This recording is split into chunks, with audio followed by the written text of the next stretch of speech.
Everyone, welcome back. This is Mandy, and Merry Christmas to everyone. I know it's after Christmas at this point. I did not get this edited before, sorry. And I had been working on ornaments all night, so you can see my hands are covered in primary elements. But I still have a lot of ornament videos, so I'm going to still release them and share them with you guys anyway. So hopefully you're not out of the Christmas spirit. I have a bunch still to make too, so... I coated the inside of that clear glass ornament with polyacrylic, and I just have it draining out to the other side so there's not too much fluid on the inside. At this point, I still did not have gum arabic, so I was still just kind of playing around with these.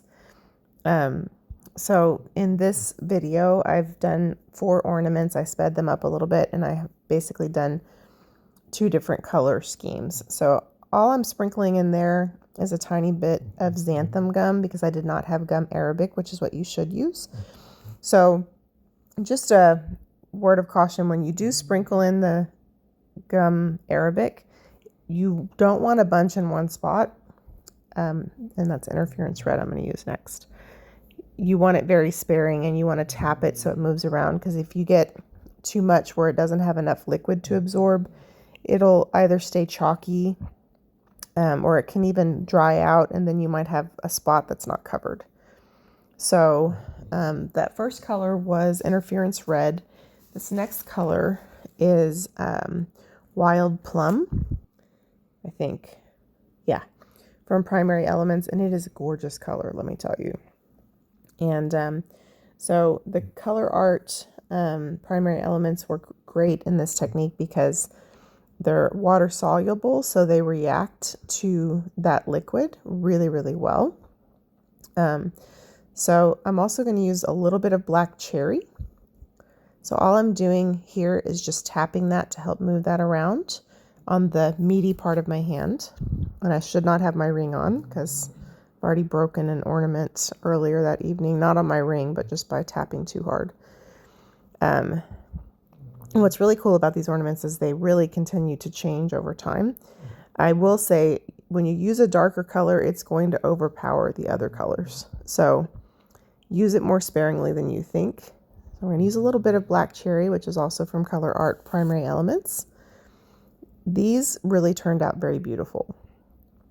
And all I really used was those. I might have used a little bit of Ember Fire, but I can't remember. But they just turned out really gorgeous. And those spots that look white, they do end up filling in. It just takes a little bit of time, but that's where I put the xanthan gum. But yeah, Ember Fire. Ember Fire is just a gorgeous, like orangey, coppery color. And every ornament I've used it in has been one of my favorites. So yeah, I really love it. And I love the color. I've used it in blooms and stuff. It just has a really nice, rich color. And any of those like metallic micas, they fill in some of those blank spaces a little bit better than another pigment that has a larger particulate. So they just stick better to the surface. So I'm sorry that I'm not doing a good job staying in camera. It's kind of hard to tap on your hand under the camera successfully, but I will do a close-up so you can see them. I had so much fun making these, and after a very hectic couple of weeks where I didn't really get to do any art for like 6 weeks, there's a little close-up for you, and I'll show you how they kind of transform over time at the end. But they're just super beautiful, super beautiful. Anyway, after a period of time where I was really busy with homework and work and all that, like this was just very therapeutic to help me get in the Christmas spirit and all of that. It was very last minute, but I got to make some ornaments as gifts, and I still have more to make, and I'll probably list them on my Etsy shop, and I will probably buy some more glass ornaments in like heart shapes and stuff for the future. But if nothing else, it'll help me stock my Etsy shop for next year. And I think they're just beautiful, beautiful gifts. So yeah, we're going to do another one in the same colors. So these are like 2.5-inch glass ornaments. I had bought them in packs of 8. So at this point I was just experimenting with colors, and so I was kind of making 2 at a time. So if I wanted to give them as gifts, I could give a couple at a time. And so because it's just such a fun way to experiment with color, and I went nuts. I mean, I still have like 15 to 20 primary elements sitting out on the table. I also have other micas that I bought over the years that I kind of used in some of these so that they would get used, because I don't use a lot other than Colourarte. But it was very therapeutic to me, and I may not I kind of record them as much for me as I do for you, so that I can remember what I did if I ever wanted to do it again, or I liked the color combo. So we've got the Interference Red, we've got the Wild Plum Black Cherry. So Wild Plum I found on the Master Color Library on the Colourarte website, which is a great place to buy primary elements that are not part of sets that you can buy right now. I have a lot of primary elements, and I had never seen that color before. And one day I think I grabbed a bunch of like plum purple colors, and I was just like, oh my gosh, how did I not know that these colors were in the mix, And it's like Christmas to me. So check out the Master Color Library when you're shopping on Colourarte. And don't forget, you can save 15% using Mandy1120 off of anything on the Colourarte website. Leslie truly is she's a color genius, and there's nothing quite like her products. And she's got the new Vivid Intense Fluid Acrylic line out, which I love them, and when I get a chance to do some blooms, I'm going to use them. I love them. I love the way they perform. I'd like to use them in resin too. I haven't had a chance to yet. I've just been so busy, but yeah, make sure you check it out. So we're just shaking to fill those in, give you a little close up, and then I'll show you what they look like after sitting for like 24 hours or so. They're so pretty. They're just magical, and you can't control what they look like, so it's like you never quite know what you're going to get, but they're really cool. All right, it's sped up, so it's making me dizzy. Sorry. All right, so this is them after they have dried and they've kind of sat and continued to develop. So different, but so pretty. All right, so the next 2 we're going to make are with Northern Lights, and I believe it's Boysenberry from Colourarte, and Interference Green, and there might be some Interference Gold in there. So what I've learned is colors that are very dominant, like Boysenberry and those, they're going to take over, and they're going to continue to kind of seep into the fluid. So you kind of want to use them sparingly if you want the other colors to show. So like the Northern Lights gets really overpowered by the Boysenberry as it dries. It's still really beautiful, but it definitely does get completely dominated. So Interference Green. And I think I show you a close-up at the end of these after they've been dry for a couple days. All right, put some more Interference. Wiggle it around. Boysenberry. I hope that was Boysenberry. I'm beginning to think it wasn't. It might be Plum Crazy. Anyway, it's one of those cool colors. It is Plum Crazy. It's not Boysenberry. It might have been a small fib. But it's kind of a blue-violet color. And that is Northern Lights, which is a great color.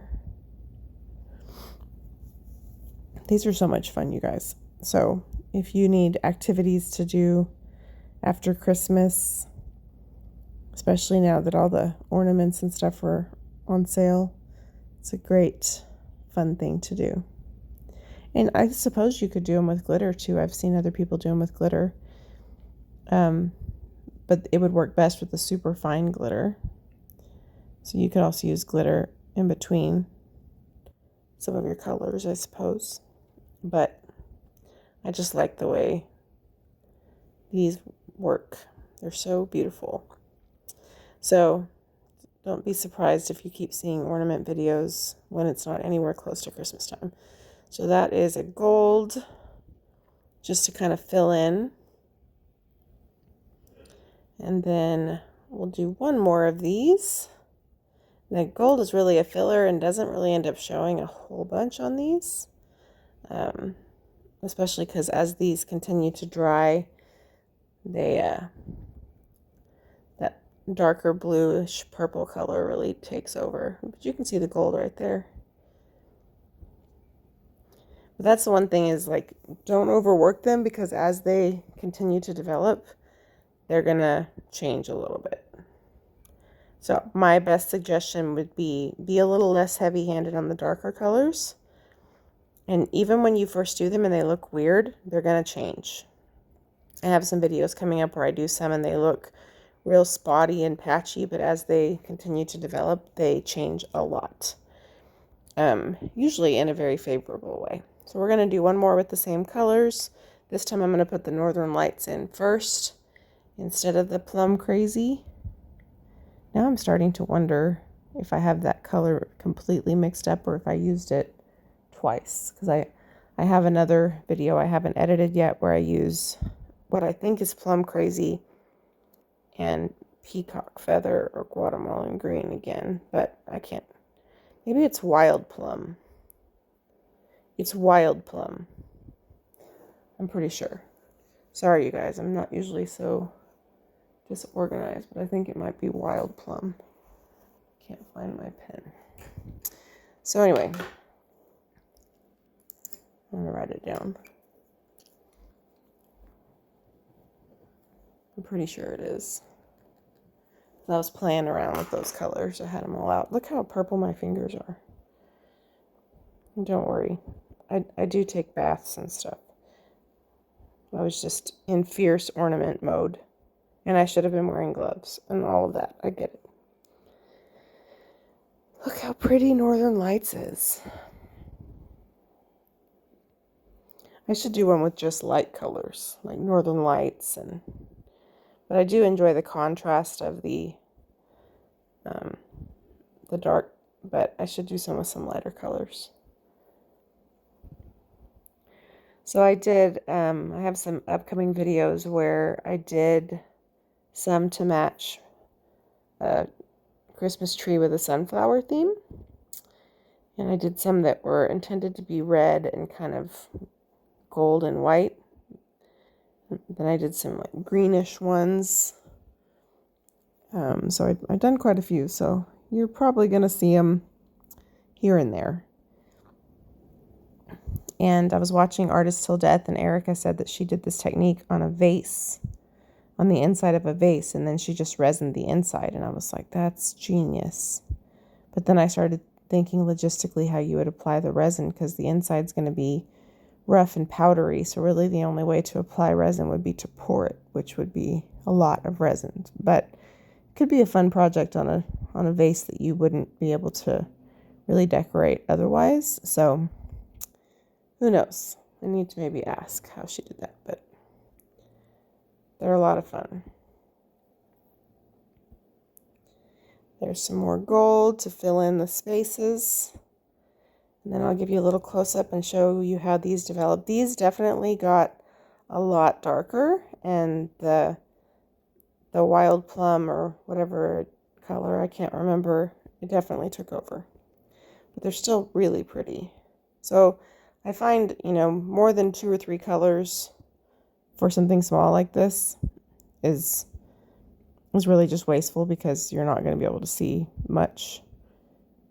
But look how pretty the gold looks at first. All right, there's our little close-up. So you have to let me know in the comments what you think. Are these fun? Do you enjoy making them? I'll show you what they look like after about 24 hours or so, they're going to look completely different. Sorry if you can hear my dog snoring. But I hope everyone had a Merry Christmas and had a good time with your loved ones. And yeah, I know we did. And it was great to see our family, see how different they are after 24 hours. Still really beautiful. Thanks for watching.